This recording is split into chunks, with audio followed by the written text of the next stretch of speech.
Hello and welcome to the Marketing Mix. Now, do the words personal brand confuse you? Are you ever wondering, like you sat there wondering if they're relevant to you? Now, I don't know about you, but I hear those words all the time. We all hear them being bandied about, and it can be a bit unnerving because sometimes when you think of personal brand, you think of people like Barack Obama or Richard Branson, and you think, is that really relevant to me? But you can leverage your personal brand. And today I've got the beautiful Ella Orr with me, and she is going to share how, as a small business owner, you can leverage your personal brand. So first of all, what I'm going to ask Ella to do is introduce her business and tell us a bit about herself. Thank you so much, Minal. It's lovely to be here. My name is Ella Orr, obviously, and my business is called Much More Social. And I like to define myself actually as a social media marketer who specialises in personal branding. So I am a personal brand coach and trainer. It's the area of marketing that I'm really, really interested in. I've got a particular leaning as well to LinkedIn. So I deliver LinkedIn training and help people with building their personal brands on LinkedIn. But also, I'm a big fan of Instagram, TikTok, and I like to also help people to spread their personal brand messaging across the platforms that they need to be on and want to be on. And obviously, of course, on their website and through events as well, attending events and so forth. So yeah, it's really kind of like the whole personal brand package that I help people with. Now, can you break down the word personal brand? what do they mean? What should we take them to be? Well, I must admit, I do kind of like borrow definitions from people. I'm a great believer in the fact that we haven't we're not reinventing the wheel here. So a lot of my definition of personal branding comes from the other personal brand specialists that I know and follow and respect. So I would say it's how you want to be seen online and offline, so that you can become known by your target audience. You can become known for your business, the community interest that you have, the idea you have, the passion that you have, but you want to become known so that you can then become remembered. And then when people need to refer to you, they want to use you, they want to buy from you, they know where to go to because you've become so memorable. And so would you say that your personal brand is talking about personal brands?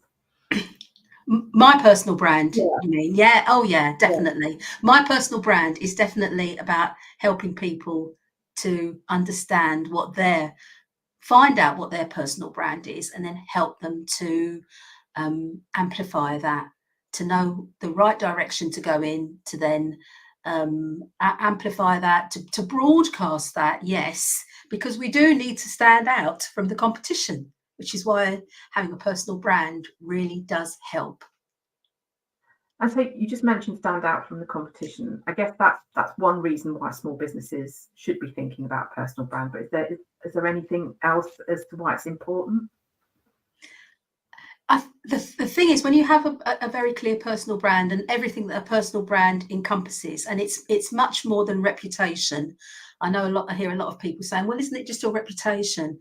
But it's so many things that I always think of it as a holistic thing. It's what makes you, it's your values, it's your passion, it's what gets you out of bed in the morning.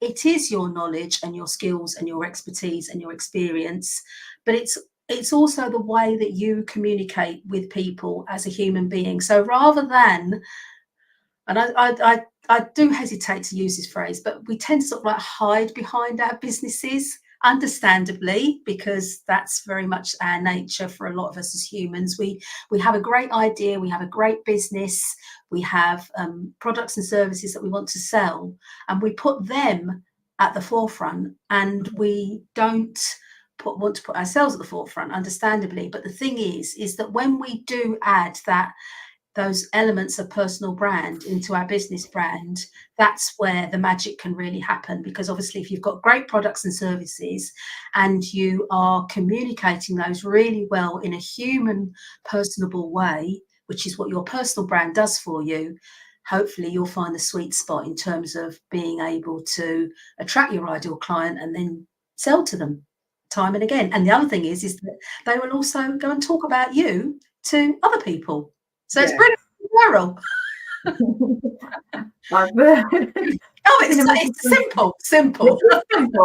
But you're going to quite get. I've just seen this message from John, and now I feel a little bit nervous that he's watching. Having seen him stand up on that massive stage in Birmingham. Thank you, John. Looking at my little office in my home. Hi, Mel. Mel's just said, I like reputation, but unlike some, I don't particularly love or hate personal brand. That's interesting. So reputation. Yeah, I guess a personal brand could be about your reputation. Would you say? Yeah, but it's not. It's more than that. The reason why I'm so passionate about it, Minal, is because I retrained from teaching as a social media manager, social media marketer, somebody working in the field of social media marketing, which I mean, if you think it's kind of really saturated now, it was when I retrained 7 years ago, especially as I did a course where there were a lot of us all coming out, having done our training, and then going into the social media marketing recruitment market and sort of saying, here I am, and hoping that people were going to kind of recruit us, were going to hire us. And it was when I found out about personal branding, which I must admit I thought was a load of old tosh to begin with. I must admit, I really did think, what on earth is this about? And I do struggle with the terminology personal brand. I really do. But I understand the concept of it really well, and I understand how it helps you to build relationships with your ideal clients, to build relationships with the people who are looking for someone like you. And that's where it is more than just standing out from the competition. I'm also working in the field of social media. I'm a great believer in it's not about numbers. It's not about the number of people you are who are following you or who are connected to you. Obviously, that does help you to get greater reach. But unless you're having conversations with those people, then it's pointless. So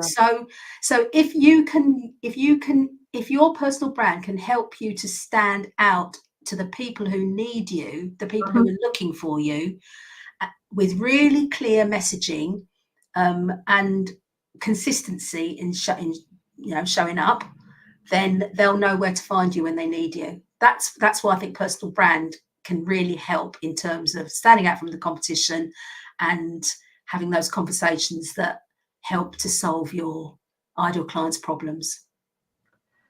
Cool. on a practical level, because I like practical things, it would almost be my middle name.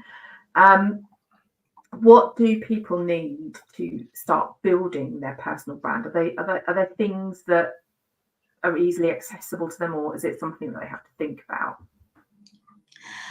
I think being really having some.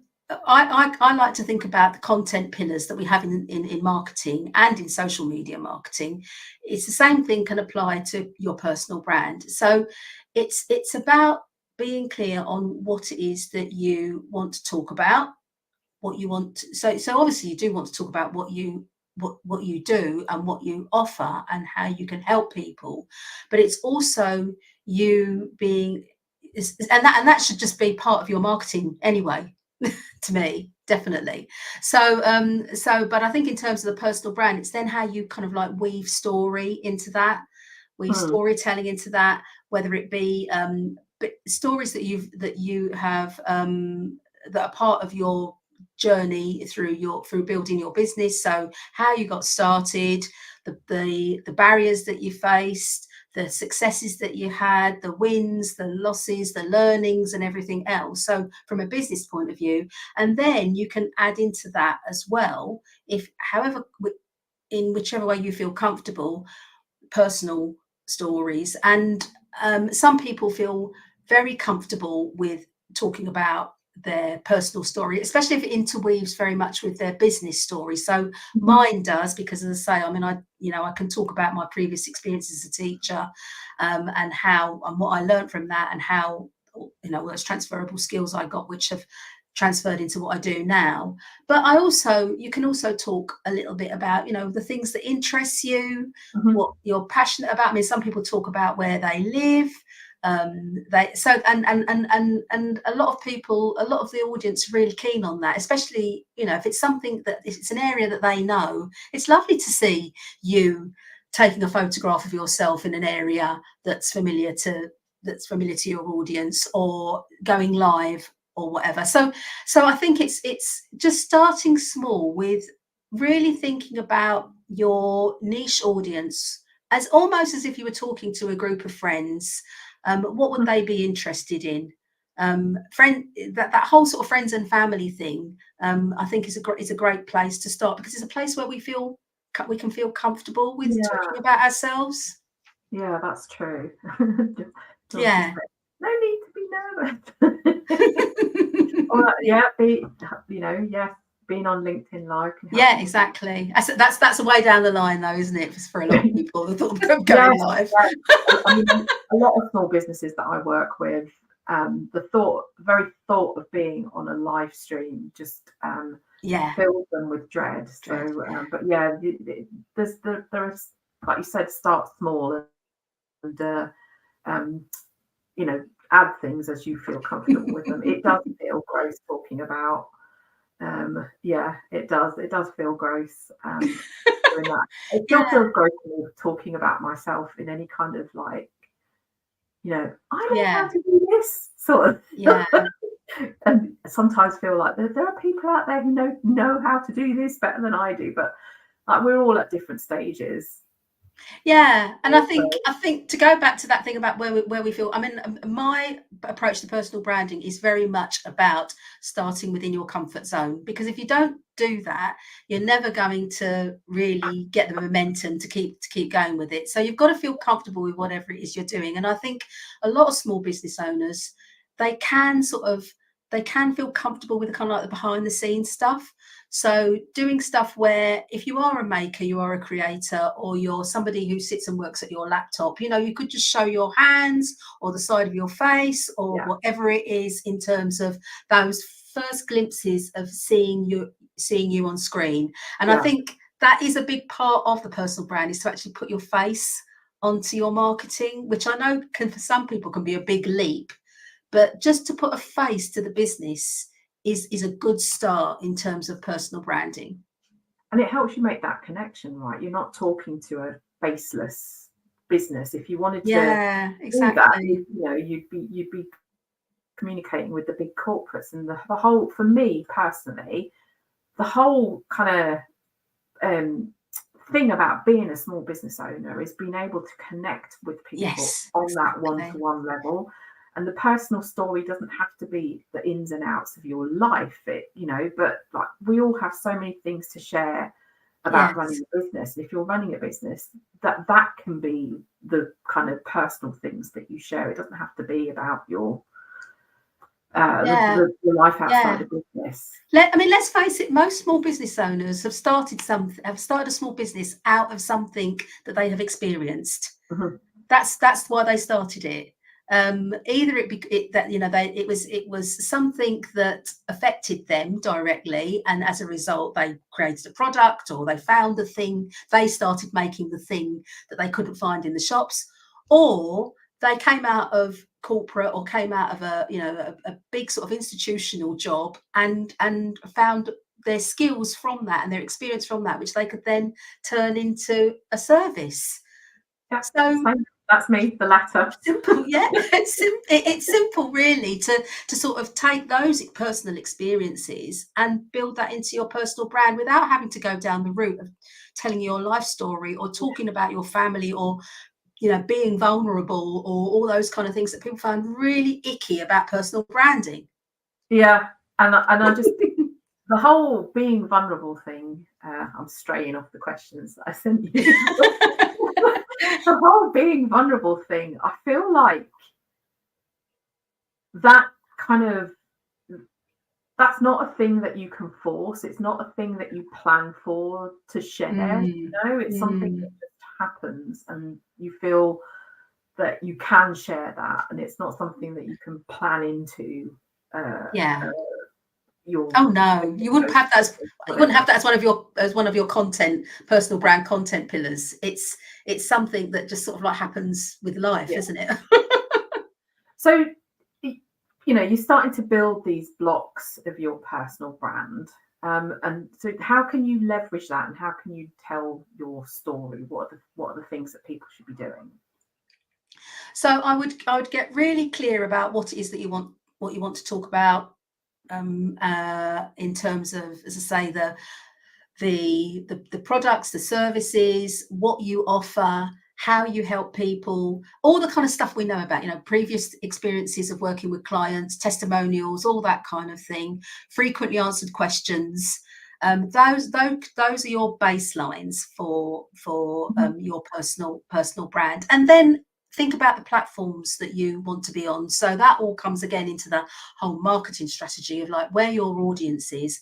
But I also say that if you are going to go into this consistently creating content and showing up, you need to be on platforms where you enjoy being on the platform. So I know a lot of people kind of like really struggle with LinkedIn, for example, because they think it's too stuffy and it's too formal, or you've got to be able to be a good writer or whatever it is. So, but if you feel that kind of like images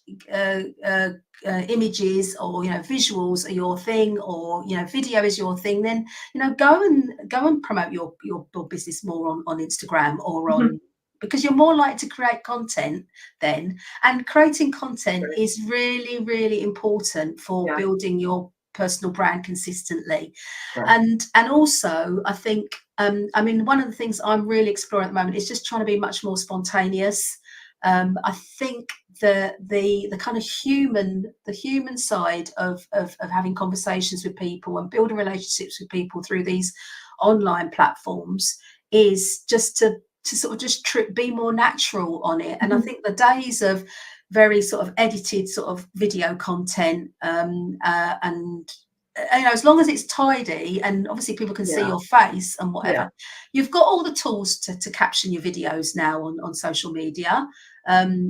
So it's about sort of really getting to know that platform, the features that are on there that you feel happy with using, and then consistently showing up and talking to your audience. That's the thing, treating them as if they are sitting right opposite you. So like I'm talking to people through this screen now, and I can almost see them in my head. I'm talking to you as well, Minal, but you know what I mean? But do you know what I mean? It's not kind of like we're just kind of like broadcasting this message out there and hoping that it lands with somebody, because we know our audience. We know that, and also I think the thing is that when you have got a close, not tight-knit following, and this is why the thousands and thousands of followers don't really matter. It's the people who you talk to who know that you're going to be on LinkedIn Live regularly, or YouTube Live regularly, or Instagram, or that you're going to be regularly showing up on TikTok, or that you're going to be posting on Facebook, or whatever it is. They're the people who are then going to ask questions,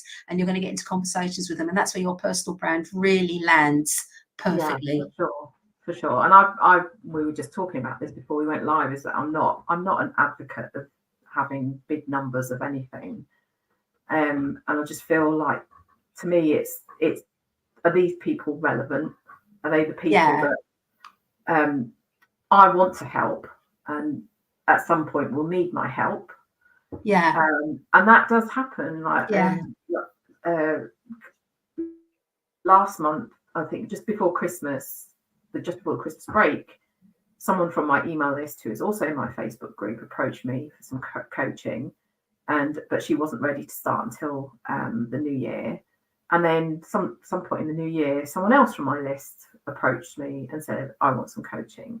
So like people will say to me, "Oh, how big is your list?" Because I specialise in email marketing, and I'm quite happy to tell you it's sub 1,000, but it's 1,000 of the people that I want to be on that list. Yeah. And other email marketers will say to you, "Well, I've got 20,000 on my list." I'm like, "Okay, well, Yeah. how are you?" Yeah. But yeah, for me, it's always the right people. Yeah. That you need to have on the bus with you, as it were. Yeah. Mel's just waved at you, Ella. Hello, Mel. But the thing is, for people who've got bricks and mortar businesses, the personal brand still matters in terms of, you know, people constantly coming into your shop.